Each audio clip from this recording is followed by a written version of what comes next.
ఎంత భయంకరంగా ఉందో చూస్తున్నాం. అందుకు భిన్నంగానే ప్రవీణ్ పగడాలన్న గారు సత్యం కోసం అన్వేషించిండు, సత్యాన్ని ఈ సమాజానికి చెప్పిండు. ఆయన ఏ అయితే అత్యున్నతమైన న్యాయస్థానం సుప్రీంకోర్టు ఉందో, సుప్రీంకోర్టులో ఆయన వేసినటువంటి పిటిషన్ న్యాయం గెలిచింది. ఇది ప్రవీణ్ పగడాలన్న న్యాయమైనటువంటి కోరిక.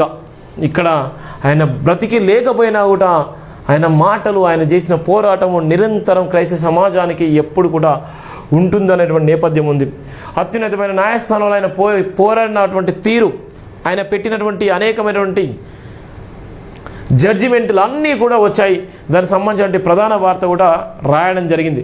క్రైస్తవులపై జరుగుతున్న దాడులను ఎప్పటికప్పుడు తిప్పికొట్టాలి. సుప్రీం ధర్మాసనం తీర్పు శిరోధైర్యం. సుప్రీంకోర్టులో భారత రాజ్యాంగం గర్వించి విజయం సాధించింది. చూసినావా, సుప్రీంకోర్టులో ఏమైంది? భారత రాజ్యాంగం గర్వించి విజయం సాధించింది అన్వేషణ పిటిషన్. మతోన్మాదుల కుట్రను మట్టి గర్పించిన సుప్రీంకోర్టు. ప్రభుత్వాల పద్ధతి తప్పితే న్యాయస్థానాలు రక్షణ కల్పిస్తాయి. అన్ని మతాల సామరస్య స్వేచ్ఛకు భంగం కలగకూడదు. రాజ్యాంగం హక్కులను విరుద్ధంగా క్రైస్తవులు ఎప్పుడు నడుచుకోలేరు. హైదరాబాద్ జంట నెలల క్రైస్తవ ప్రముఖుల సమావేశం సక్సెస్. క్రైస్తవ ప్రముఖులు కదిలి వచ్చిన ఐక్యతను చాటారు. డాక్టర్ బరిగెల శివ ప్రధానంగా రాసిన నేపథ్యం ఇది. మన పత్రిక, మన టీవీ ఛానల్, అందుకోసమే ప్రధానంగా రాసిన వార్త. ఏమైపోయింది? సుప్రీంకోర్టు కూడా ధర్మాసనం తీర్పిచ్చింది. ఇలా క్రైస్తవ సమాజం అంతా గర్వంగా ఇలా సంబరాలు చేసుకునేటువంటి సందర్భాలు ఇక్కడ జైబీన్ దినపత్రికలో రాసిన వార్త ఆధారంగా మీరు సంబరాలు చేసుకోవచ్చు. ఎటుపోతుంది, ఏమైపోతుంది, ఇంకా ఎందుకు భయపడుతున్నారు? ప్రధానమైనటువంటి వార్తలు. ఎందుకు నేను ఇవన్నీ చెప్తున్నంటే, ఇవాళ ఉన్నటువంటి క్రమంలో ఇవాళ జరుగుతున్నటువంటి కుట్రల ఆధారంగా ఎంతోమంది ఎన్నో రకాలుగా కుట్రలు వేసారు. 16వ తారీఖు 4వ నెల 2025 సుప్రీంకోర్టు ధర్మాసనము హాజరు కావాల్సి ఉంటే ఎవరు? ప్రవీణ్ పగడాలన్న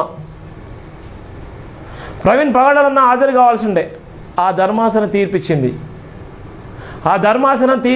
విజయం సాధించిండు. ఇది కదా చనిపోయి కూడా ఆయన విజయం సాధించిండు. ఇది కదా క్రైస్తవ సమాజం ఇలా గర్వంగా చెప్పుకోవాలి. ఎంతమంది నిజంగా చెప్పుకుంటారు, ఎంతమంది నిజంగా ఇలా మాట్లాడుతున్నారు. ఇలా క్రైస్తవ సమాజాన్ని అంతా బతికించింది హతసాక్షి అయినటువంటి ప్రవీణ్ పగడాలన్న గారు. ఆయన చనిపోయినప్పుడు కూడా మళ్ళీ క్రైస్తవ సమాజాన్ని మేలు చేసిండు. ఆయన వేసినటువంటి కేసు విజయం సాధించింది. సుప్రీం ధర్మాసనం న్యాయం చేసింది. ఎంతో మతాలు ఎన్నో కుతంత్రాలు చేసినప్పటికీ సుప్రీంకోర్టు ధర్మాసనం న్యాయం వైపు నిలబడ్డాది. ఇది కదా ప్రవీణ్ పగడాలన్న చేసిన న్యాయము. ఎంతమందికి ఈ విషయం తెలుసు? ఎంతమంది క్రైస్తవ బిడ్డలకు ఈ విషయం తెలుసు? ఎంతమంది క్రైస్తవ పాస్టర్లకు, ఎంతమంది బిషపులు అని చెప్పుకున్నారు, ఎంతమంది నకిలీ పాస్టర్లకు, ఎంతమంది నకిలీ చర్చిలకు వెళ్ళినటువంటి చాలామంది మేధావులారా, ఈ వీడియో ఉంటే మీకు దమ్ము ఉంటే ధైర్యం చేసుకోండి. నేను చెప్పేటువంటి విజయం సాధించిన 18 శాతం ప్రతి ఒక్కరు కూడా ఇష్టం వచ్చిన మతంలోకి వెళ్ళొచ్చు, ఇష్టం వచ్చిన మతాన్ని స్వీకరించవచ్చు, ఇష్టం వచ్చినటువంటి ఇష్టానుసారంగా మీరు బతకొచ్చు అని చెప్తున్నది ధర్మాసనం.